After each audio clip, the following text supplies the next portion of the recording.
Chit fund কাণ্ডে তৃণমূল যখন বিজয় অস্বস্তিতে তখন আত্মসমালোচনার সুর সিপিএমের অন্দরমহলেও। সোমবার দলের রাজ্য কমিটির বৈঠক বসে।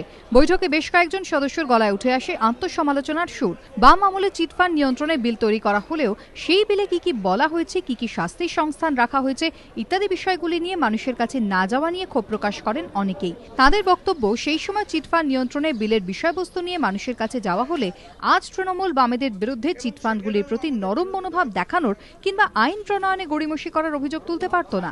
দিল্লিতে অমিত মিত্র নিগ্রহ কাণ্ডের প্রসঙ্গ এদিন সিপিএমের রাজ্য কমিটির বৈঠকে ওঠে।